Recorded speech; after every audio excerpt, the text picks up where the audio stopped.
pour exécuter une procédure stockée, eh bien, on va utiliser l'instruction exec.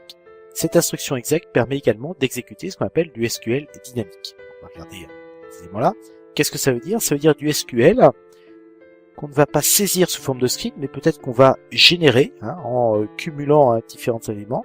On va produire une chaîne de caractères qui contient une instruction SQL et on va demander à SQL Server d'exécuter cette instruction.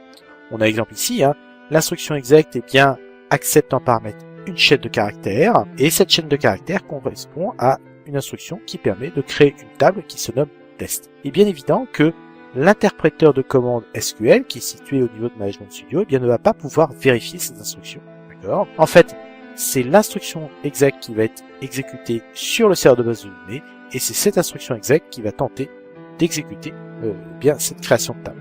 Donc ça, c'est quand même assez intéressant. On voit très bien que dans un bloc transact SQL, on pourrait imaginer la construction de cette chaîne de caractères puis l'exécution de cette chaîne de caractères. Du coup, on va réutiliser cette même instruction exec, cette fois-ci non pas pour faire du SQL dynamique, mais pour appeler, plus exactement pour demander l'exécution d'une procédure stockée, qui est la procédure sp_help, qui va nous afficher le détail de la table test qui vient d'être créée. L'exécution d'une procédure peut également parfois être relativement complexe.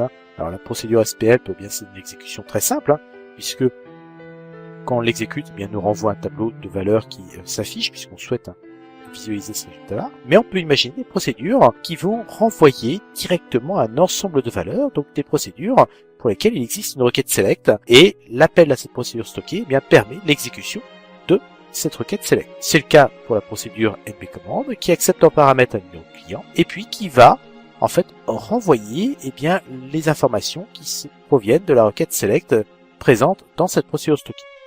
On voit bien que cette requête select, elle va puiser ces informations dans les tables commandes et clients en faisant une jointure sur le numéro de client et ça va permettre en fait de compter le nombre de commandes précises pour un numéro de client. Au moment de l'exécution, il va falloir être un tout petit peu plus précis puisqu'ici on renvoie le nom, le prénom et le nombre de commandes. L'instruction exec va dire voilà, je veux exécuter la procédure stockée npcommand, donc exec npcommand. On va valoriser le paramètre d'entrée @nocli égale 2 donc pour le client numéro 2 et on va construire un jeu de résultats with result7 noncli nvarchar de 30 prénoncli nombre de commandes et donc derrière on va être capable d'exploiter ce jeu de résultats pour travailler avec. Donc on peut créer et exécuter. Alors on peut tout faire en une seule passe. Pourquoi? Puisqu'on a bien ici le séparateur de nos instructions Go qui permet de dire on crée la procédure puis derrière on va l'utiliser. Voilà. Du coup, on a nos informations et on voit en résultat que c'est le client Barnabé qui a passé 8 commandes et qui correspond donc au client numéro 2.